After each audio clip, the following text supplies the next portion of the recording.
Welcome back, family. We got part two of when you realize that you want to go after the CAPM certification. So, if you thought about it, if you're thinking about it, if you imagined it, well, here's part two to address and close some of those gaps that you may be thinking. With no further ado, you know how we roll. We get right into the content. Let's go. Point number one. Train your brain to recognize PMI's preferred approach. You mind if I tell a short story? Family, when I started going after my CAPM, when I first really was making that transition into project management. When I say transition, I was already a project manager, but I wanted more understanding of the foundations. I knew how the particular organization at that time I was working at, how they did project management, but I needed the foundational aspect. See, this is one thing that I love about PMI is that I can take that pmbok and go anywhere in the world, and the standards should align. And there may be some differences, but there should be some alignment somewhere. And so one of the things you have to realize, especially if you're a project manager or you're someone that is maybe you're an implementation manager or a project coordinator, or you are someone that is you've been being mentored by a project manager and you're making that transition, you have to understand you must train your brain to recognize PMI's preferred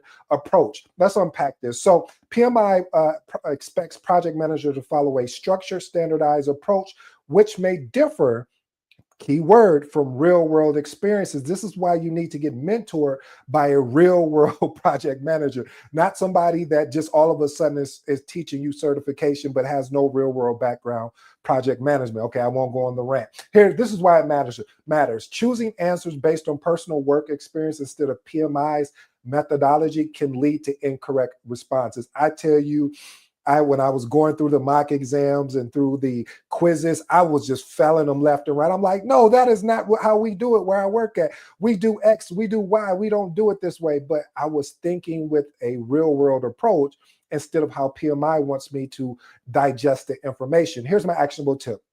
When you are answering questions, ask yourself, what would PMI do? I started to do pound hashtag. What would PMI do? But seriously, family, what would PMI do to ensure alignment with the PMI principles? Point number two, develop a deep understanding of CAPM terminology. This is as they say, this is a layup, literally, because one of the things, CAPM is heavily terminologically based, meaning, I tried to say that real fast, but terminology based. Basically, what that means is there a clear understanding of PMI definitions as well as concepts. So this matters because many exam questions test whether you fully grasp the project management vocabulary. You should be understanding and being able to interpret what is some of the project, not just what, but the whole body of what is project management vocabulary. If I ask you what is a WBS, if I ask you what is a project charter, if I ask you what is a stakeholder register, you should be able to give me a high level definition of what does it mean. Here's my actionable tip. Create flashcards for key terms. And by the way, I'm coming with some flashcards of my own. I want to help you guys with that, but it's going to be some time. I'm trying to find a vendor to create these flashcards because these flashcards that I had used was so impactful for me because I could set them on my desk. I could carry them with me while I'm at work. And if I'm taking a lunch break, I can flip through these cards to see if I know the words or earned value management or any of the concepts out there. So again, create flashcards and key terms and definition. Use them daily to reinforce reattention, as well as practice explaining terms in your own words to ensure understanding. So basically, it's about retention. Being able to understand and reinforce retention is going to be key because you got to remember that CAPM is more of a knowledge base versus a situational type test. PMP is situational based. What are the difference? Situational base is saying, well, what would a project manager do in this particular situation? And it gives you the actual question, where CAPM is more vocabulary, more inputs and outputs, agile, and things of that nature. Point number three, develop a test taking strategy. Now, in part one, we talked about this a little bit, as well as in 48 hours. You have 48 hours to take your exam. By the way, we have somebody, first of all, let's give it up to one of the family members. They actually passed their CAPM. They reached out and let me know that. So if you're watching this, I'm so proud of you. Thank you for sharing that win. That means a lot to me. I hope there was something that, I was able to contribute to your journey, but congratulations to you because you finished that journey. Now, don't stop there. Continue to keep going. All right, let's get back to today's episode. A well-planned strategy ensures you stay on pace and don't panic under pressure. Why does this matter? Well, managing time effectively can prevent rushing through difficult questions in the final minute. This is right here where a lot of people get caught up. They don't, like, if you're trying to go answer a question and you don't know the answer, you just stuck there like, I'm going to figure this out. And then the clock is just ticking and ticking. So it's better just to take your best guess, check it as mark it off, and then come back to it. Make sure you save yourself enough time to come back to the question that you flagged, because if you don't do that and you stay stuck there, what will happen is that you eventually say, you know what? Not you, PMI would say, well, time is up. So anyway, let's move on. Point number 4, surround yourself with the right people. Study groups. Join a forum of study groups with fellow CAPM aspirants to share knowledge and motivation. Here's my explanation behind that. Like-minded individuals will keep you motivated. They will keep you accountable. This matters because burnout and procrastination is real. So having a community that supports you prevents these things. And community also, like I said, holds you accountable for what you said you wanted, not what they said they wanted, what you said you wanted, which is to obtain your CAPM. So I'm always going to recommend join the Magnetic Project Management community. We're starting slow, but when we start picking up, I'm telling you, I don't want you to miss out. So it's better to get on the ground floor as we're building and growing now versus when we get to going. I don't know, but hey, that's your choice. That's your decision. I hope you make a decision and not a choice. Point number 5, teach it to someone else method. This is one of my favorites. And the reason why it's one of my favorites, because teaching concepts to someone reinforces your own understanding. This matters because this method ensures you're not just memorizing, but you truly understand the material. A lot of times, these certifications, and I was guilty of it at first until I realized, I was like, wait a minute, I'm not enjoying the journey. What does that look like? That means understanding the content. And understanding the content, can I teach this to somebody? Well, here we are. So the point I'm trying to make is that being able to understand the content is going to be important. Go to your spouse, go to a family member, go to a friend, go to a colleague at work and talk this out and see if they understand what you're talking about. If they don't, then you need to do a deeper dive so you can boil it down to where you are able to articulate it in a way where the person you're talking to can understand it, and as well it helps you understand the content better. So actionable tip, explain project management concepts like a project charter, stakeholder engagement, or a friend in simple or everyday language. Point number 6, treat mock exams like the real thing. I always talk about this, but a lot of times people don't take me seriously, and then they get in the test and it's like a shell shock. They're just like, for a moment, they're like, what, wow, this is really real. Yes, it's real.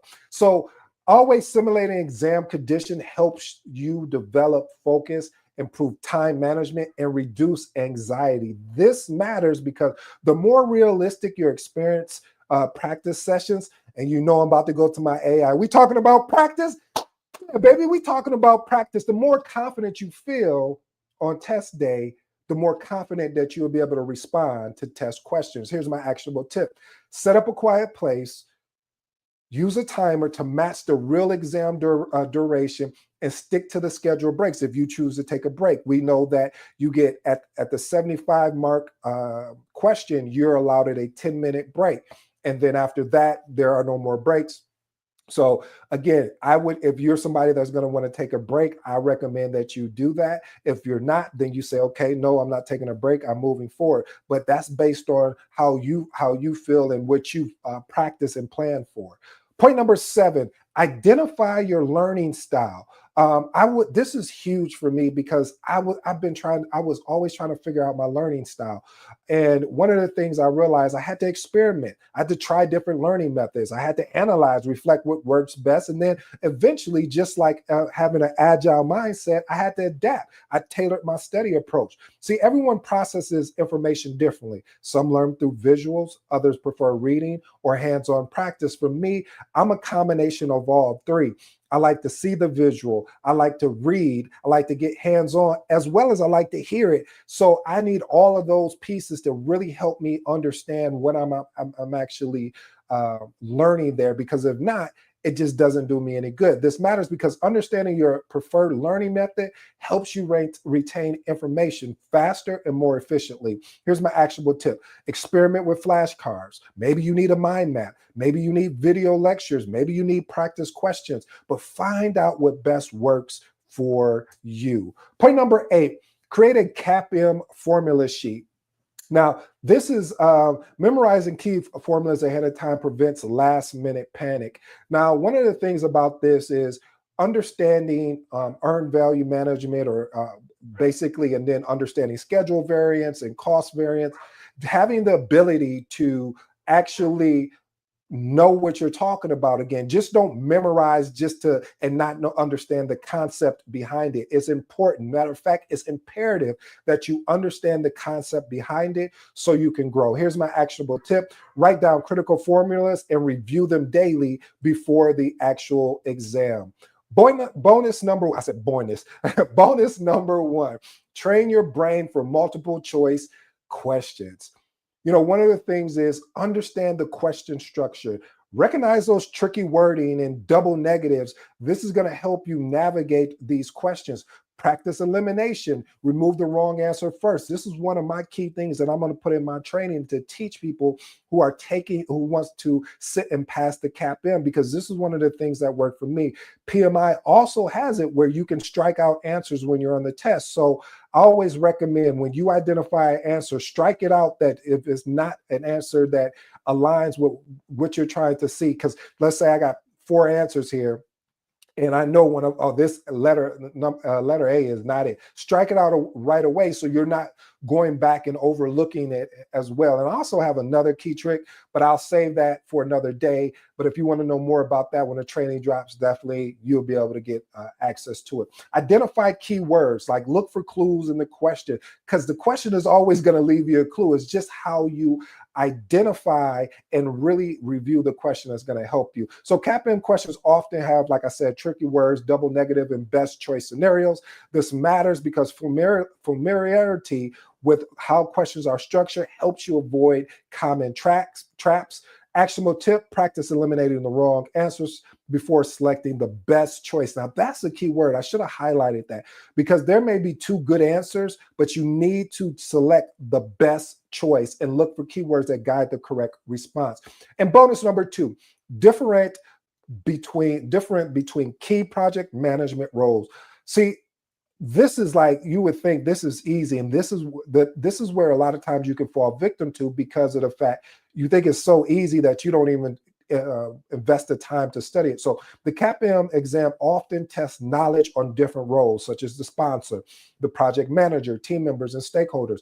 This matters because you need to understand who does what so you can prevent confusion on questions regarding responsibility. Here's my actionable tip. Create just a 1-page reference guide defining each roles and key responsibilities and decision-making authorities. If you need me to create that for me,